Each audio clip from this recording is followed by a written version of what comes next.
Decision podcasts by the New York Prosecutors Training Institute are made possible by Resemble AI. Convert your text to voice at resemble.ai. Find this and other decisions at NYPTI Law. www.nypti.org/law. People v. Divine Fredericks, decided on February 20, 2025. Troutman, J. This appeal presents us with two primary issues. The first is whether defendant's complaints about his assigned counsel were factually specific and serious enough to require the trial court to engage in a minimal inquiry as to the nature of the disagreement or its potential for resolution. People v. Sides. The second is whether defendant was entitled to substitution of counsel based on defense counsel's statements on the record responding to those complaints. Because we conclude that no minimal inquiry was required and that the trial court properly denied defendant's request for new counsel, we affirm.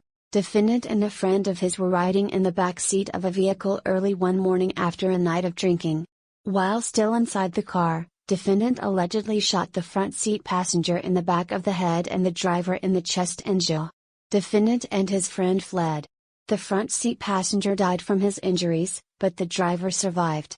Defendant thereafter was indicted on numerous counts and assigned counsel. Several months into the proceeding, defendant wrote a letter to the trial court, expressing frustration with his attorney. Your Honor, my assigned attorney isn't in fact working in my best interest. I do not want to keep prolonging these proceedings any longer. My attorney disregarded my request of counsel visit even via video, sick. He also hung up the phone on me and disrespected my wife as well as myself. My attorney is aware that I do not want him on my case any longer, which is why he keeps prolonging the proceedings, as well as my November 13, 2018 court appearance. Your Honor, it is clear he is not working in my best interest to where I believe you noticed it when you have been addressing the district attorney on not being ready for the pretrial hearings, and my attorney is in fact arguing the issue for the district attorney. In the same letter, defendant requested that he be assigned a new attorney that is going to fight to get the truth out, because he was in fact innocent. Defendant stated that all counsel was telling him was to help himself or accept a plea, and that these are not statements an attorney should in fact make to his client when the client is in fact innocent. At the next court appearance, the court informed defense counsel that defendant had filed a pro se letter application and asked if counsel had an opportunity to review it and whether he was adopting it. Counsel responded that he had never seen the letter. The court thus gave counsel a chance to examine the motion and make a determination whether it has legal merit for counsel to adopt it. When the case was recalled, the court stated that it had reviewed the motion and that one of the items contained in the motion was a request for a new attorney. A colloquy ensued, during which defense counsel stated as follows: "Well, I'm opposing to that, sick. I want to put on the record, Judge, that, sometimes you want to shoot the messenger as opposed, because you don't like the message. I, and my investigator, have gone over this stuff with defendant any number of times. And we have gone through everything and defendant just doesn't like what I have to tell him. I'm required to give him an honest assessment of the case." The court stated that defense counsel was correct, noting that the investigator to whom counsel referred was a well-respected former police officer. The court then asked defendant whether he wished to retain a private attorney. Defendant responded that he wanted a new attorney but lacked the funds to hire one. The court explained to defendant that the state was paying for an experienced attorney on defendant's behalf. The court thus denied defendant's request for a new attorney but advised defendant that, should he come into funds, he could hire defense counsel of his choice. A jury trial was held with the same counsel serving as defendant's attorney. The jury ultimately returned a verdict finding defendant guilty of murder in the second degree, Penal Law Section 125.25, attempted murder in the second degree, and criminal possession of a weapon in the second degree. Following sentencing, defendant, acting pro se, moved to vacate the judgment pursuant to CPL 440.10.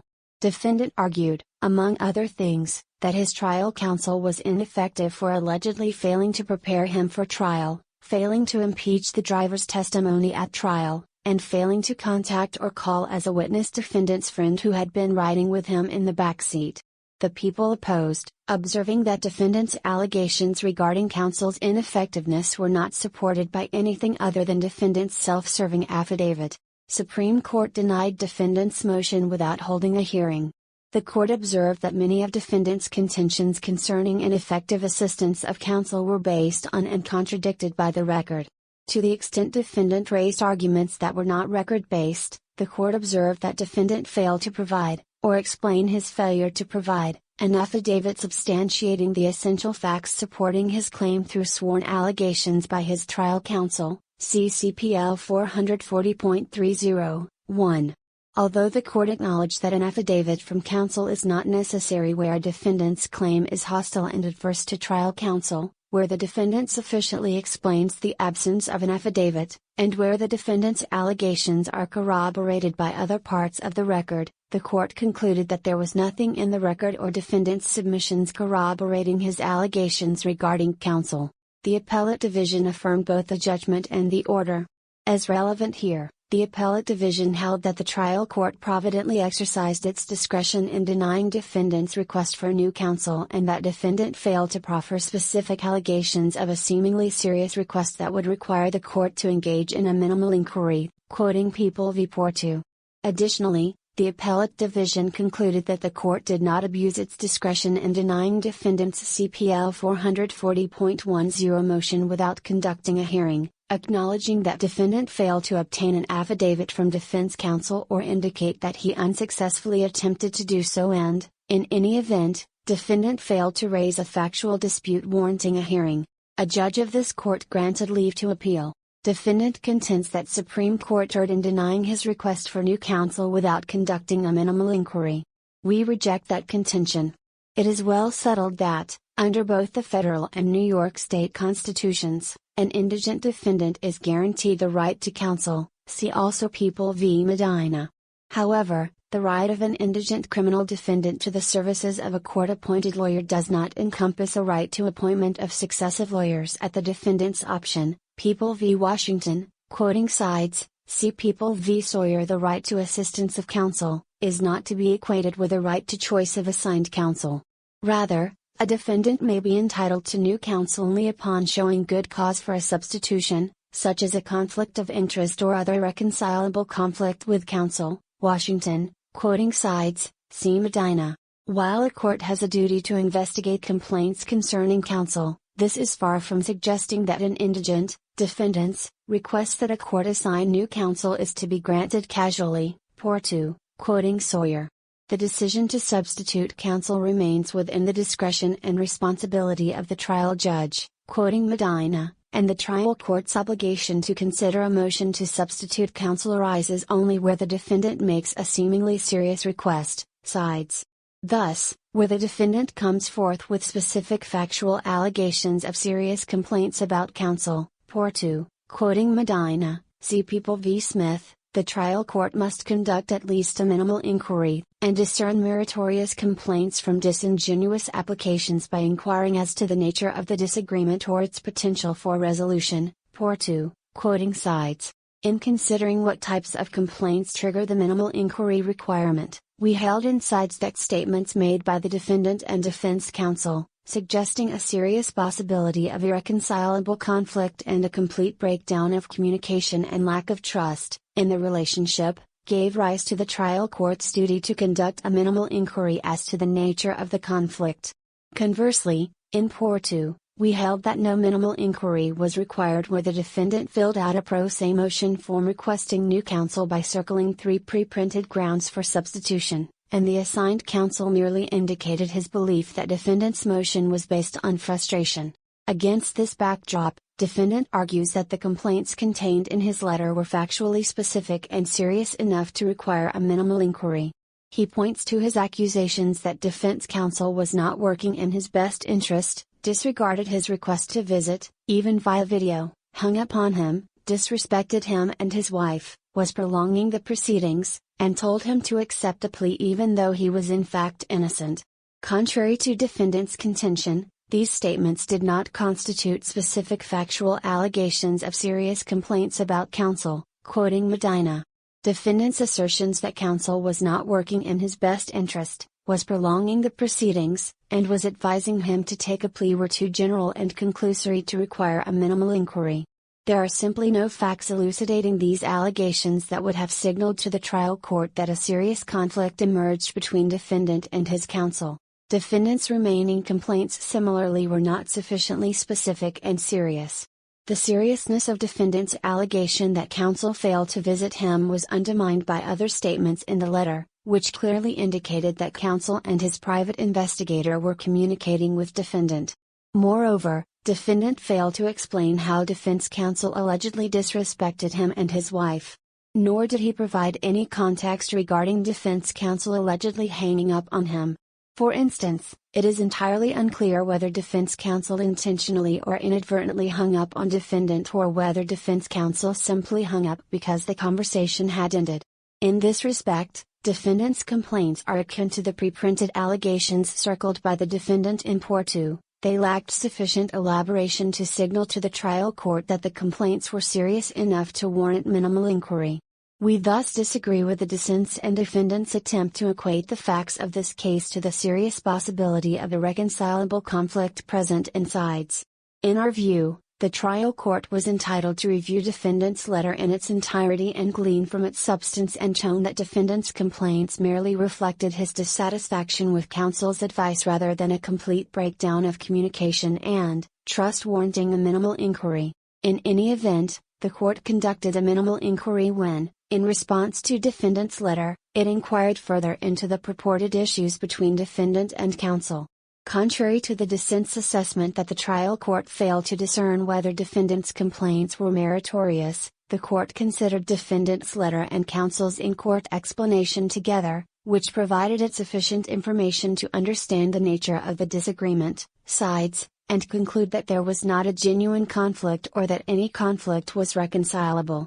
To the extent the dissent contends that the court's inquiry failed to meet the minimal inquiry standard, we emphasize that a minimal inquiry need only be that, minimal. The record demonstrates that the trial court met this minimal requirement. We reject defendant's further contention that counsel's statements to the court in response to defendant's complaints created an actual conflict requiring substitution of counsel. Where assigned counsel takes a position on a pro se motion that is adverse to their client, a conflict of interest arises, and the court must assign a new attorney to represent the defendant on the motion, People v. Mitchell, C. Washington. Although an attorney is not obligated to comment on a client's pro se motions or arguments, they may address allegations of ineffectiveness when asked to by the court and should be afforded the opportunity to explain their performance. Washington, quoting Mitchell, see People v. Nelson. We have held that counsel takes a position adverse to their client where counsel states that the defendant's pro se motion lacks merit, see Mitchell, or where counsel states, in response to the defendant's challenge to the voluntariness of a guilty plea, that the defendant's plea was knowing and in their best interest, People v. DeLizer, decided with Mitchell. Conversely, where the defendant challenges counsel's performance, assigned counsel does not take a position adverse to their client by merely outlining their efforts on their client's behalf, People v. Nelson, in a defense of their performance, Nelson, see Washington. Defendant asserts that his counsel took a position adverse to him by opposing defendant's pro se motion to substitute counsel and putting on the record that defendant was shooting the messenger because he did not like what defense counsel had to tell him. In defendant's view, these statements not only indicated that counsel opposed his motion, but also that counsel believed defendant's motion lacked merit, creating a conflict that required substitution, see Mitchell. Although counsel's statements were perhaps inartful, we conclude that they did not establish an actual conflict of interest. At the first call, the court asked defense counsel whether he had a chance to review defendant's substitution motion and whether he was adopting the motion. After recalling the case, the court again inquired about defendant's motion. Although counsel stated that he was opposing it, he followed up his statement by recounting his efforts on defendant's behalf, explaining that he had discussed the case a number of times with defendant and merely gave him an honest assessment of the case. Viewing defense counsel's statements in context, we conclude that counsel was not opposing defendant's motion, but rather was opposing defendant's allegations concerning counsel's allegedly deficient performance and, in response to the court's specific query, declining to adopt the motion. Furthermore, Counsel's remark about shooting the messenger did not amount to an assessment of the motion's merits. Defendant's interpretation stretches counsel's words beyond their practical meaning. In our view, the statement was a defense of counsel's performance and was intended to provide the trial court with a factual explanation of defendant's complaints, which would inform the court's resolution of the motion. Washington. Contrary to defendant's last contention, the court properly denied his CPL 440.10 motion without a hearing. A CPL 440.10 motion asserting an ineffective assistance of counsel claim must contain sworn allegations, alleging that the conviction was obtained due to deficient attorney performance that violated the state or federal constitutions, whether by the defendant or by another person or persons. People v. DeLorbe, quoting CPL 440.30, 1a. A court may deny CPL 440.10 motion without a hearing if the moving papers do not contain sworn allegations substantiating or tending to substantiate all the essential facts. CPL 440.30, 4b. C. DeLorbe, People v. Satterfield. We review the summary denial of the CPL Article 440 motion under an abuse of discretion standard. People v. Wright, see People v. Jones. Contrary to defendant's assertion, the courts below correctly concluded that, in addition to defendant's failure to provide an affirmation from defense counsel or explain the absence thereof, defendant's claims of ineffectiveness were otherwise not corroborated by the record and were solely supported by his self-serving affidavit. See CPL 440.30, 4b, DeLorbe. The court therefore properly acted within its discretion in summarily denying defendant's CPL 440.10 motion. Accordingly, the order of the appellate division should be affirmed. Order affirmed. Opinion by Judge Troutman. Judges Garcia, Singas and Canataro concur. Judge Rivera dissents in an opinion, in which Chief Judge Wilson and Judge Halligan concur. Decided February 20, 2025. Decision podcasts by the New York Prosecutors Training Institute are made possible by Resemble AI. Convert your text to voice at resemble.ai. Find this and other decisions at NYPTI Law. www.nypti.org/law